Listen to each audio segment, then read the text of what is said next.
I never thought my son's 6th birthday photos would lead to a police investigation. But here I am, sitting in our living room at 2 a.m., unable to sleep as I stare at the images spread across our coffee table, each one more disturbing than the last. It started as a small celebration. Just Tommy, my husband Mark, and me. Mark's job as a traveling consultant meant he missed most of Tommy's birthdays, but this year he'd managed to fly home for the weekend. We wanted to keep things simple: cake, presents, and plenty of pictures to capture every moment. Our house, a charming 2-story colonial on a quiet cul-de-sac, was decorated with blue and red balloons, Tommy's current favorite colors. He'd been going through a superhero phase, so everything had to match his Captain America theme. I'd spent hours decorating the backyard, setting up his new swing set, an early present from Mark, and arranging the perfect backdrop for photos. The day went perfectly. Tommy was ecstatic about his gifts, especially the new tablet from us and the collection of action figures from his grandparents. Mark managed to assemble the swing set without too many consultations with YouTube tutorials, and I'd actually succeeded in baking a cake that didn't lean to one side. We sang happy birthday, took dozens of pictures, and watched Tommy blow out his candles. Everything was normal. Perfect, even. Until tonight, when Tommy asked to see the pictures before bedtime. He was curled up next to me on the couch, still wearing his Captain America pajamas, swiping through the photos on my phone. His excitement was contagious as he relived each moment, opening presents, playing on his new swing set, posing with his cake. Then he stopped. His little body went rigid against mine, and the hand holding my phone started trembling. "Mommy," he whispered, his voice so quiet I barely heard him. "Who's that man?" I leaned closer, thinking he was pointing at Mark in one of the backyard shots. But Mark had been wearing a blue polo that day. The figure Tommy was pointing at was wearing dark clothes, and it wasn't in the backyard. It was inside our house, visible through the dining room window in the background of Tommy's cake-cutting photo. "Tommy, honey, what man?" I asked, trying to keep my voice steady as I took the phone from his shaking hands. "The scary man," he said, shrinking against me. "The one who watches me sleep." My blood turned to ice. "What do you mean, watches you sleep?" Tommy's lower lip trembled. "Sometimes when I wake up at night, he's standing in my doorway. I thought he was Daddy, but Daddy's not that tall." I zoomed in on the photo, my hands shaking so badly I could barely hold the phone. The figure was partially hidden by the curtain, but I could make out enough to know it definitely wasn't Mark. The person was tall, unnaturally so, and seemed to be wearing dark clothing that blended with the shadows. But what made my heart stop was the fact that they appeared to be looking directly at the camera, at us. "Tommy," I said, trying to sound calm, "why didn't you tell me about the man before?" He shrugged, a gesture that broke my heart with its innocence. I thought it was normal, like Santa Claus or the Tooth Fairy. I quickly scrolled through the other photos from that day. In most of them, nothing seemed amiss. But then I found another one, Tommy opening presents in the living room. There, reflected in the TV screen behind him, was the same dark figure, standing in the hallway. And another, Tommy playing with his new toys, the figure visible through the glass doors leading to the backyard. And another, Tommy on his new swing set, the figure watching from behind the garden shed. My hands were trembling so badly now that I nearly dropped the phone. The photos were taken hours apart, meaning this person had been there the entire time, watching us, watching my son. And we'd had no idea. I grabbed Tommy's hand. "Sweetie, we're going to play a game. We're going to very quietly go up to Mommy's room and call Daddy. Okay?" He nodded, picking up on my fear despite my attempted cheerfulness. We made it halfway up the stairs when we heard it, the distinct sound of footsteps in our basement. Tommy's grip on my hand tightened. "Mommy," he whispered, "the scary man usually comes up from the basement." My mind raced through horrible possibilities. How long had this person been watching us? How had they gotten into our house? Why hadn't our security system detected anything? The basement door was visible from where we stood on the stairs. It was closed, but I could see shadows moving in the gap beneath it. Someone was definitely down there, moving around, coming closer to the door. I scooped Tommy up and ran the rest of the way upstairs, closing and locking my bedroom door behind us. My hands shook as I dialed 911 while Tommy huddled against me, his small body trembling. 911. "What's your emergency?" "There's someone in my house," I whispered, hearing the basement door creak open downstairs. "They've been watching us, watching my son. Please hurry." As I gave our address to the dispatcher, I heard heavy footsteps slowly ascending our stairs. Tommy buried his face in my chest, and I held him tighter, both of us sitting in the dark, waiting, listening to those footsteps getting closer and closer to our door. The last thing I remember before the police arrived was Tommy whispering, "Mommy, he's humming my birthday song." The next few hours passed in a blur of flashing lights and police questions. They searched our house thoroughly but found no one. The basement door was still open, just as we'd heard it, but the intruder had vanished. What they did find made my skin crawl. A makeshift bed hidden behind our old decorations in the basement's darkest corner, surrounded by food wrappers and water bottles. Someone had been living in our house. For how long, we couldn't be sure. Detective Sarah Martinez sat across from me at our kitchen table, her dark eyes serious as she reviewed the birthday photos on my phone. Tommy was upstairs with a female officer, drawing pictures of the scary man he'd seen. Mark was on the next flight home. "Mrs. Anderson," Detective Martinez said, zooming in on one of the photos, "your security system shows no breaches, no forced entry. Has anyone besides your family had access to your house recently? Maintenance workers? Cleaners?" I shook my head, clutching my cold coffee. "No one except the real estate agent who showed us the house 6 months ago." She looked up sharply. "You moved in recently?" "Yes, after Mark's promotion. The previous owners were an elderly couple who moved to Florida." I paused, remembering something, though our neighbor mentioned they left rather suddenly. Detective Martinez made a note in her notebook. "We'll look into that.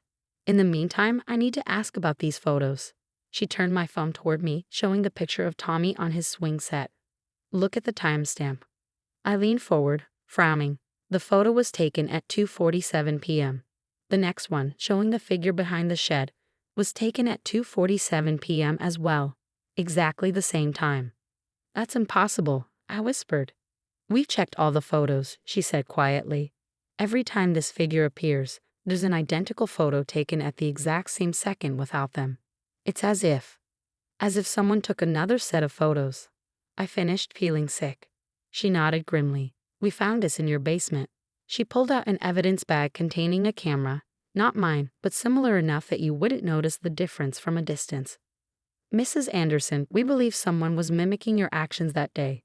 Every time you took a photo, they took one too. They wanted to show you they were there watching." A sob caught in my throat. "But why? Why would someone do this?" Before she could answer, her radio crackled. "Detective, you need to see this. Second floor, master bedroom." We rushed upstairs. 2 officers stood in my bedroom, one holding a UV light over my wall. In fluorescent blue, barely visible to the naked eye, were hundreds of tiny handprints. "They're child-sized," one officer said quietly. Detective Martinez turned to me. "Have you noticed Tommy sleepwalking, getting up at night?" "No," I said, but then remembered something that made my blood run cold. "But he's been complaining about being tired lately. Said he has weird dreams about playing with other kids in his room at night." The detective's face hardened. "Mrs. Anderson, I need you to pack some bags. You and Tommy can't stay here tonight." As I moved to get our things, she stopped me with a gentle hand on my arm. "There's something else you need to see." She led me to Tommy's room, where another officer was examining the ceiling vent. He'd removed the cover, revealing a small digital camera pointed directly at Tommy's bed. "It's wireless," the officer explained, "broadcasting to somewhere nearby." I ran to the bathroom and threw up, my mind racing with horrible images of someone watching my baby sleep, possibly for months. When I came out, Detective Martinez was on her phone, her voice tense. "The previous owners," she said after hanging up. "They're moved to Florida. We can't find any record of them actually arriving there. In fact, we can't find any recent records of them at all." A horrible thought struck me. "Detective, that corner in the basement where you found the bed, that's where Tommy said he sometimes heard other kids playing." She was already radioing for backup when we heard Tommy scream from downstairs. We raced down to find him pointing at the TV, which had somehow turned itself on. The screen showed a live feed of an empty bedroom, Tommy's bedroom. But it wasn't just Tommy's room we were seeing. The feed kept switching between different angles, different rooms, different houses, different children's bedrooms. "Mommy, Tommy whispered. That's where the other kids live. The ones who play with me in my dreams. Detective Martinez was already barking orders into her radio. We need units at every house on this street. Now. As officers rushed out, I held Tommy close, watching in horror as the TV continued its grotesque slideshow. My son wasn't the only child being watched. He wasn't the only one in danger.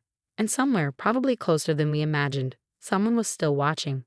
The next 48 hours revealed horrors beyond our imagination. Police raids on every house in our cul-de-sac uncovered hidden cameras in 7 different homes, all with children under 10. The elaborate surveillance system was running through an underground network of old storm drains connecting our basements, drains that weren't on any city plans.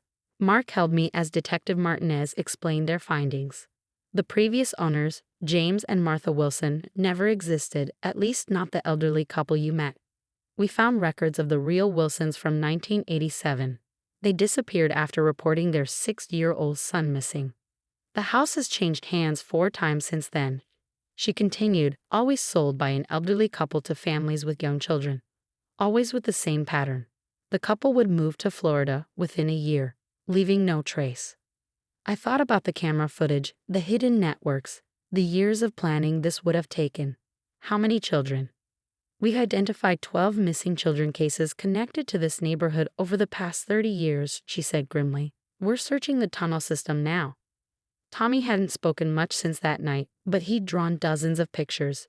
Children playing in dark rooms, a tall man in black, and something that made the detectives exchange worried looks. A recurring symbol of a butterfly with numbers beneath it. It's a signature, Detective Martinez explained, spreading out Tommy's drawings. We've seen it before, connected to an underground organization that targets children. They've been operating for decades, but we've never been able to trace them. Until now. The investigation moved quickly after that. They found the broadcast center hidden in a concealed room within the storm drain system. Sophisticated equipment, years of recorded footage, and files on hundreds of children across the country. But what broke the case wide open came from Tommy himself. The butterfly man had friends, he told the child psychologist during his interview. They came to my birthday party, but they looked different then. Not scary. They looked like the people who live here. His words triggered a massive operation. Within days, arrests were made across our seemingly peaceful neighborhood. The friendly mailman, the woman who walked her dog every morning, the school bus driver, all part of an elaborate network, all wearing perfect disguises, all watching our children. The elderly couple who sold us the house. They were caught trying to flee the country, neither elderly nor a couple, but master manipulators who'd been running this operation for years. When they searched their latest Florida address, they found evidence linking them to similar operations in 12 other states.